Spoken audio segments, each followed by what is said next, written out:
because He has given us the privilege to come to this gathering today. So as you know, my name is Utiganda. Amen. Amen. Yes. And I want to tell you something. You see this beautiful woman? You see her? This is a wonderful girl. Because when we met, I was in a religion, but I was not in the kingdom. And she started praying for me. I was already in the religion, but I was not in the kingdom. And one day, as we were staying in our house in Kokora, I saw Jesus coming in our bedroom. Amen. Jesus himself. He came, and I saw his mouth moving. And he was not traumatizing me. But at the same time, I could not stop paying attention to what he was telling me. And when he finished our conversation, he said, go to your church and tell them. Go to your church and tell them. And I asked him, what should I tell them? What should I tell them? He said, what I have told you. 2 weeks later, I was discussing with myself. What should I tell to the church? Because I have not attended the Bible school. In the evening, the same voice I heard, I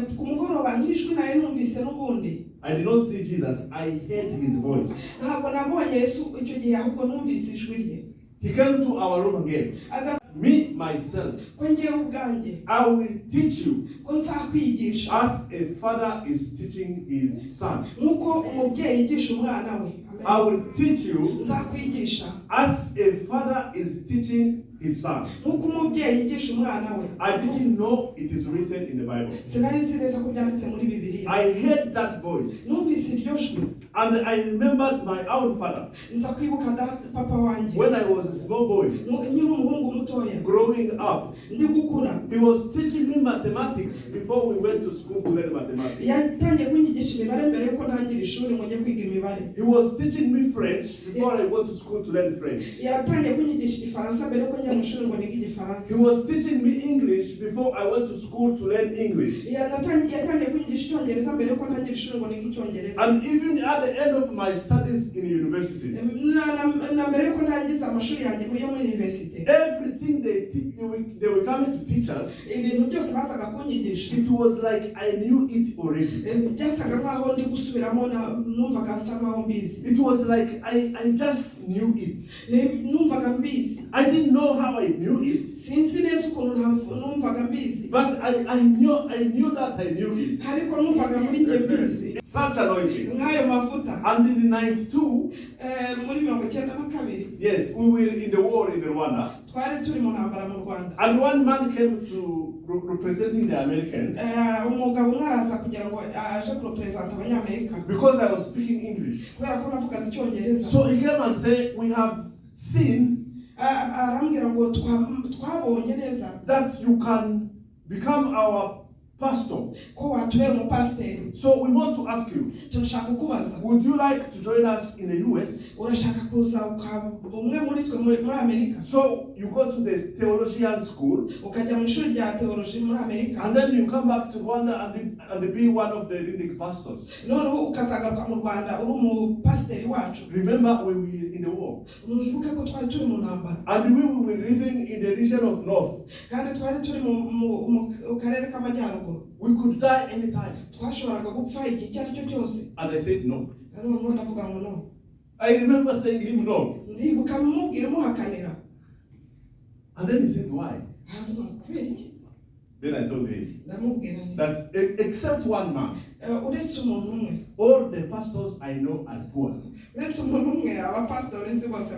Only one pastor I know is rich. And say, go to your church and tell them. So when I was meditating on what to discuss today, I remember the word of God in the book of Luke. Jesus sent his disciples to go and preach all over. 2 by 2. 2 by 2. He did not allow them to go alone. Because when you are alone, you are lonely. He gave them order to go 2 by 2. And he said, you will heal the sick. You will cast away the demons. You will dominate over the scorpion and over the snakes. Nothing will harm you. That is Jesus speaking. Nothing will harm you. But he said, do not be so proud that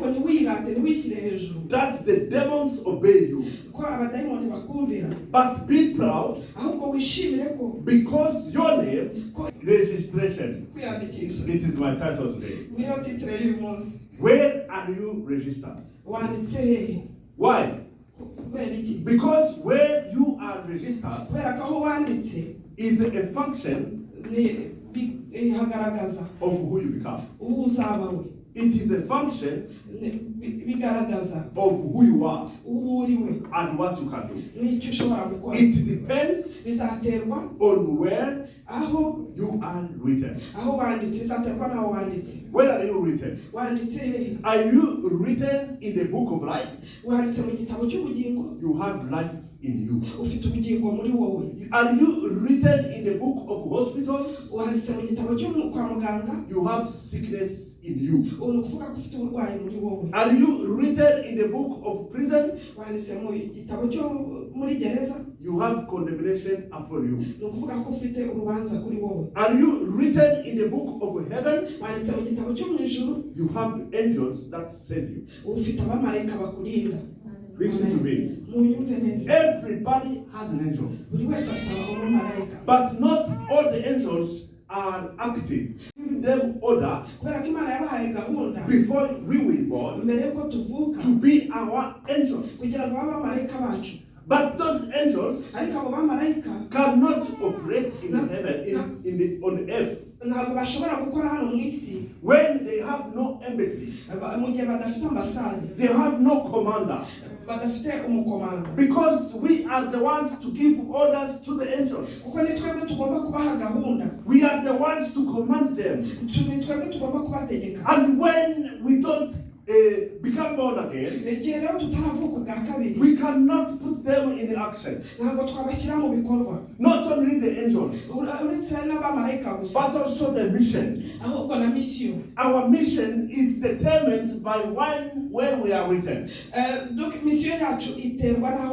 When we are written determines which mission we can do. One day I was going to Canada. I went to an airport which is called Toronto. And they looked at me. And they said, who paid your ticket? Who paid your ticket? They didn't ask me. Who are you? Because they could know who I am. They don't ask you, what are you coming to do here? They said, who paid your ticket? They must have checked and saw that is not a ticket coming from my credit card. Then they said, who paid your ticket? Then I said, it's the government of Finland that has paid my ticket. Then they said, are you on an official trip? Then I told them, when I tell you who pays the ticket, you should know that he's the one who is sending me. So why do you ask me what you know already? Why do you ask me what you know already? I have a ticket that has been paid by somebody strong. And that somebody strong does not throw money like this for nothing. I have come to Canada because somebody needs me to be here as a representative. You as a man or a woman sent by the government of Finland. I was in Uganda one day. The same thing. They actually told me that the room will give you. The president of your country of origin was staying there. Somebody say amen. Amen. Why? Because I have registry. I have registry. The name is written somewhere. It is not me. It is the one who has the registry. It's the one who wrote my name. Who determines who I am and what I can do. Somebody say amen. Amen. Once again, I was in New York. Amen. Because they said one man from Finland is coming. And the woman who was leading the meeting, she's from Denmark. Very tall girl. So she was waiting for a Finnish man. I mean a white man. And when I reached the top, the Danish woman was deceived. She said, are you sure? Are you sure that you are the one coming from Finland? And then I told her, what do you mean? What do you mean? Have you not done your homework? Have you not done your homework? So you was waiting for somebody you don't know. Then she turned into red. Because she realized she had made a mistake. She said, I am very sorry. It is the first time I see the government of Finland sending a young boy in this kind of meeting. Because not only everybody was old men and old ladies, but also they were very rich. People really very rich. So when I went there, they were just saying that, oh, we have a visitor. Because in that book of Luke, Jesus told them, he says, do not be afraid, little flock. Because your Father has been pleased to give you the kingdom. Your Father has been pleased to give you the kingdom. It is not the kingdom of the earth. It is the kingdom of heaven. When you are given the kingdom, iyo wamaze guhabwa ubwami, you are no more a prince. Uba utakiri umwana w'umwami, you become a king. ahubwo uba umwami. Jesus told them, Yesu arababwira ati, when your name is written in the book, ngo iyo izina ryawe ryamaze kwandikwa mu gitabo, you receive a new father. ubona iso mushya. You receive a new father. Ubona so mushya. And Jesus is not only your savior, ntabwo Yesu ari umucunguzi wawe gusa, but also your brother. ahubwo ni umuvandimwe wawe. And the Holy Spirit is no more a spirit of the holy ones. Na umwuka wera ntabwo ari umwuka wera gusa, It's the spirit of God. ahubwo ni umwuka w'Imana. And that it is the family of those n'umuryango who have believed in Christ. bizeye Kristo. It is those who have believed Ni babandi bizeye who become baba member umwe of the kingdom of heaven, mu bagize umuryango w'ijuru, because they have believed kubera ko bizeye Christ. bizeye Kristo. And Paul was asking, Paul aza kubaza ati, how can they believe ngo ni gute bakwizera? if nobody has preached?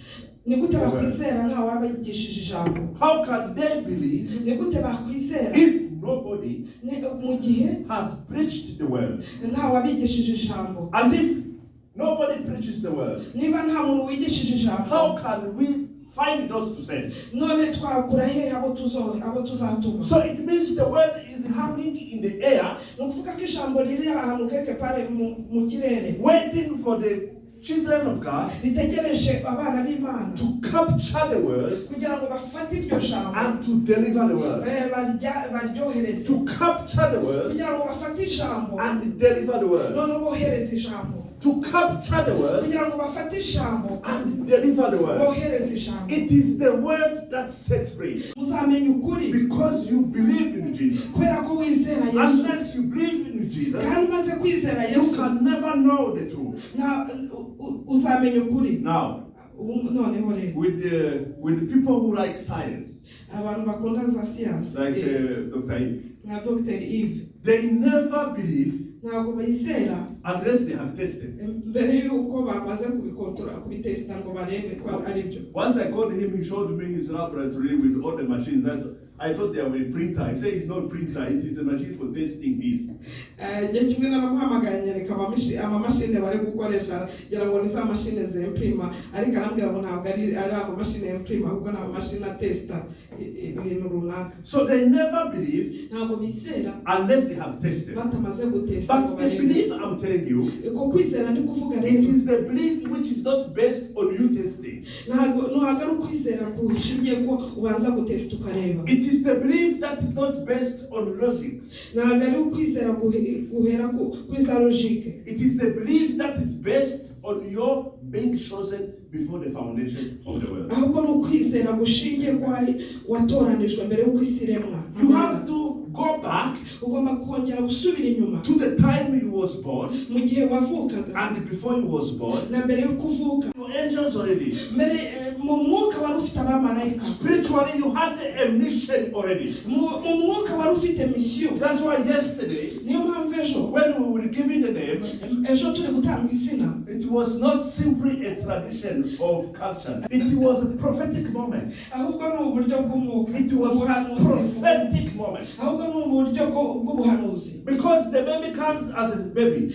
Kuko uwo mwana yaje nk'uruhinja. We were all babies. Twese twaraba impinja. But look at how we have become. Ariko reba uko tungana. So we have to go back Turagomba gusubira inyuma rero. and think in ourselves Noneho dutekereze ubwacu. about where we will, Tumenye ibyo dushaka.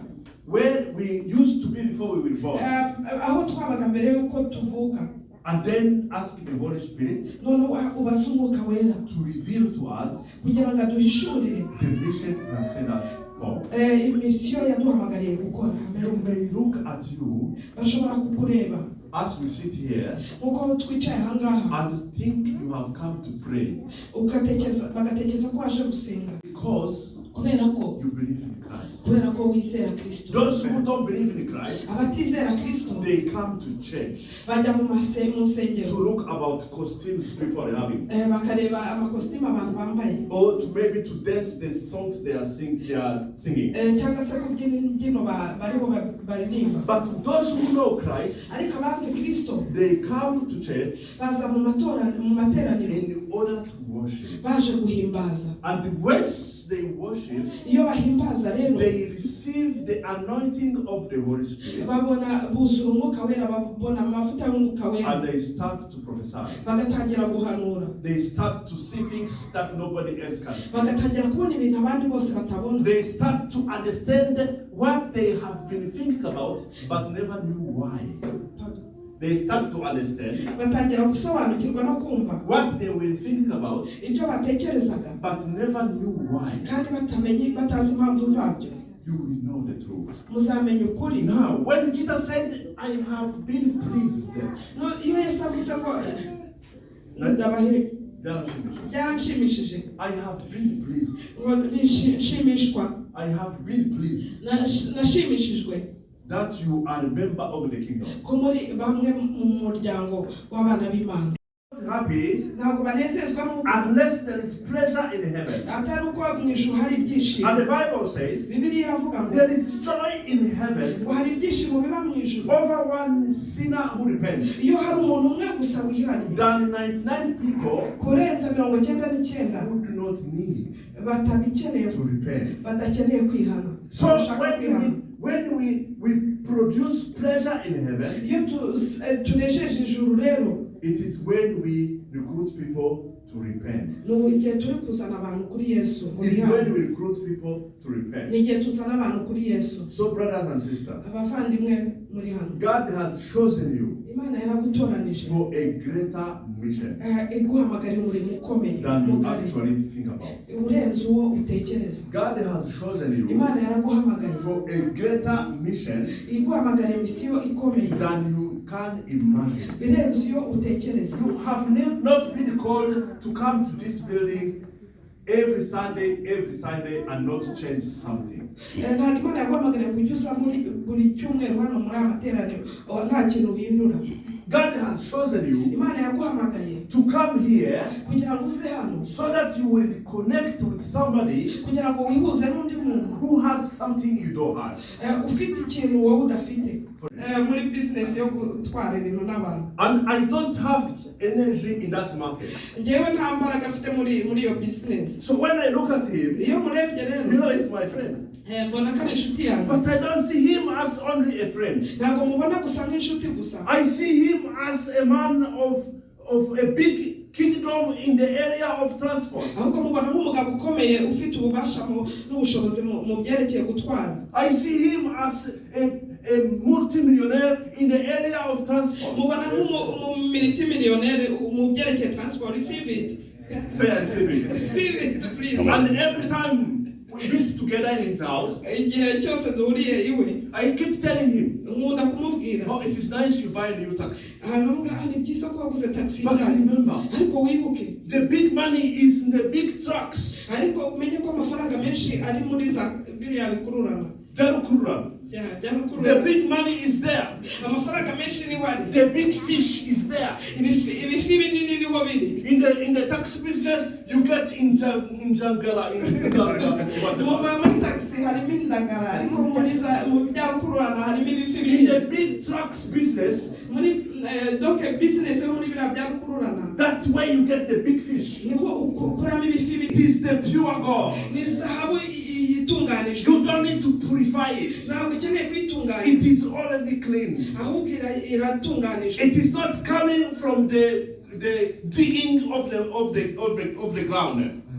ntabwo ituruka mu gucukura mu butaka. The angels of money, abamarayika b'amafaranga, they have already done it for you. barabigukoreye. They have put it in a fish already. bamaze kubishyira muri ayo mafi. What you need icyo ukeneye wowe is to go to fish. ni ukujya kubiroba. And once you fish, umaze kubiroba rero, you don't eat the fish. ntabwo urya ifi, You take the gold from the fish. ahubwo ukura zahabu mu ifi. And what you do? none ukora iki When you nyuma have the gold, iyo umaze kugira izahabu ubigenza ute you come to see Mutiganda. uhita uza kureba Mutiganda Why? kubera iki Because he's a professor of money. kubera ko ni professor He w'amafaranga knows how to make a plan to multiply the money. kubera akazi ukuntu mukora gahunda kugira ngo amafaranga yaguke This is a fisherman. ubwo n'umugabo ni umurobyi He can go to fish the fish. arajya kuroba amafi And once he got the gold, amaze kubona izahabu rero he comes to see Mutiganda. azaza kureba Mutiganda This at international level. tugomba gukora business mu buryo international Somebody say amen. We have to do business at international level. tugomba gukora business international Why? kubera iki Because we have a kingdom kubera ko dufite ubwami which is not limited to any territory. idahagarikwa kuri teritwari The runaka kingdom he has given us ubwami yamaze kuduha is not the kingdom of one country. ntabwo ari igihugu kimwe It's not the kingdom of two countries. ntabwo ari ibihugu bibiri It's not the kingdom of one continent. ntabwo ari iya kontina It is the kingdom of all the continents. ahubwo ni ubwami bw'isi yose Somebody say amen. Amen. It is the kingdom of all continents. Amen. Amen. Sorry. Ubwami bw'imigabane yose. That's why we need fish people. Nicyo gituma dukeneye abarobyi We benshi. need fish people. Dukeneye abarobyi benshi. When Mama Gaston and Mama are praying, Mu gihe mama Gaston na mama we basengaga. when they are praying, Iyo basenga they mention our name. bavuga amazina They yacu. mention all the names of their sons and daughters. Bavuga amazina y'abana n'abakobwa. It is their kingdom. Nibwo bwami bwabo. She was praying for us this morning. Yadusengeye muri iki She gitondo. was praying for us this Mama morning. wacu yadusengeye muri iki gitondo. And when she prayed for us, Amaze kudusengera. I told her, why don't you go to preach? Noneho ndamubaza kuki utajya kubwiriza. She said, we don't preach. Aravuga ati ntabwo tubwiriza. I asked her, Noneho ndamubaza. what are your principles so that I go to apply them in our church? Noneho ndamubaza ngo noneho mwiziye principe mukoresha kugira ngo nanjye nzajye kuzikoresha mu itorero Then ryacu. she told me that some people have been selected for this specific preaching ministry. Amen. Noneho arambwira ati mu itorero ryacu abantu bamwe batorewe kugira ngo bakore imirimo runaka. And the other people Abandi have been chosen for specific ministry. abandi nabo bahamagawe mission specifique. Then understood Menya neza ko that rero there is order. ndavuga ni hariho gahunda. We call it management. Tuyivuga ko ari management. That everybody is not going to do everything. Ko buri wese adakora byose. There is people in prayer. Hari abantu basenga. And I tell you, when these two mamas and the others around them, ndababwiza ukuri iko yaba mama bari gusenga. when they are praying, Iyo basenga. when they are praying, Iyo basenga. they are only waiting for the sons to go to fish. Aba bategereje ko abahungu bajya kuroba. They will not come to fish. Bo ntabwo bazaza ngo bajye kuroba. They will bless the food. Ahubwo bazaha umugisha ibyo kurya. We have to bring the food on the table. Tuzajya tuzana ibiryo ku meza. Who is the man in the house? Ninde mugabo muri uru rugo? If you are a man, stand up. Niba uri umugabo haguruka. If you are a man in the Niba uri house, umugabo hano muri uru rugo muhaguruke. stand up. Muhaguruke. If you are a man, stand up. Men are seated. Nta bwami umugabo yicara. Look, when before the republic came in our country, Murebe igihe repubulika iza mu gihugu cyacu. before that, Mbere yuko ibihugu bya repubulika biza mu bwami my bwacu. own grandfather, Sogokuruza he was active with the king of Rwanda. yakoranaga n'umwami w'u Rwanda. He was active with the chief. Yakoranaga n'abashefu. He was active in his own area of singing and making poetry. Yarari mu bantu baririmba kandi bagakora za poem. And my uncles have told me. Onkle yarabimbwiraga marume. He said you have to have something to do significant. Yaravugaga ngo gira ikintu ukora. I ask you, my brothers. Ndashaka kubabaza abantu. I ask you truly. Ndababaza ngo Are you interested? uneshejwe urashaka. Truly, are you interested Urashaka to become a global man? kugira ngo ube umuntu mugari. Are you interested? Urashaka kuba umuntu mugari. To have such vision kugira ngo ugire ishurirwa. that can bless people all over the world. Kugira ngo uheshe umugisha isi yose. Are you interested urabishaka to think about your next before you think about yourself? Utekereza mugenzi wawe uruhande mbere uko witekereza wowe ubwawe. Are you really interested? Urabishaka. I ask you. Ndababaza. fungura ibitaro hirya no I hino. will help orphans and the widows. Nzafasha imfubyi n'abapfakazi. I open my hands. Mfunguye ibiganza byanjye Mana. I open my hands. Mfunguye ibiganza byanjye. I need to cut this net Ndashaka kugira ngo ufate urwo rushundura. so that I may be a member of the kingdom Kugira ngo mbe umwe mu bwami. and a pillar of the kingdom. Kandi mbe umupiriye w'umugami. A solution provider. Kugira ngo mbe utanga ibisubizo. A man that is finding solutions. Umugabo ubone utanga ibisubizo. A man that problems are afraid about. Umugabo ibibazo bitinya. Because Kubera ko there is change moving. Kubera ko hari impinduka. There is change moving. Hari impinduka. In the name of Jesus. Mu izina rya Yesu. In the name of Jesus. Mu izina rya Now Yesu. men, put your hands all over the women who are around you. Abagabo mushyire ibiganza ku badamu bari hafi yayo. If it is your wife, you put the hand on your wife. If it is not your wife, you don't put the hand. Niba ari umudamu wawe umushyiraho ibiganza, niba atari we ntubimushyireho.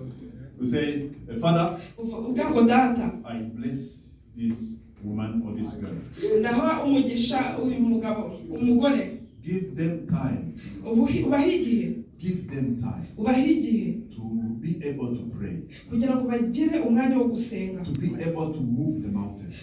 Imisozi iri imbere yacu. So that when we go around, Kugira ngo nitugenda hirya no hino, nothing stops us. ntihagire ikintu kiduhagarika. When we have a vision, Mu gihe dufite vision, nobody comes to destroy it. ntihagire ikintu kiza kudutangira. My Lord and my Savior, Data wa twese, bless these women. umugisha abadamu. Bless these women. Umugisha abadamu. This vision will never be possible Kuko izi vision zitigeze zishoboka without women atariho abadamu committed to prayer, bahe kumenya gusenga, committed to destroying the kingdom of hell. bashoboze kugira ngo babashe gusenya ubwami bw'ikuzimu. Protect these women. Rinda abadamu. Give them anointing. Ubaha amavuta. Give them a place of prayer. Ubaha abantu aho basengera. Give them a network. Ubahe kuko aho uko bakora. Give them a platform. Ubaha aho bakorera. Let them become generous Reka baba abantu bagira ubuntu in the area of domination. kugira ngo mu kudomina They can be solution providers. bakaba igisubizo In the name of mu Jesus. izina rya Yesu. Amen. Amen. Praise the Lord.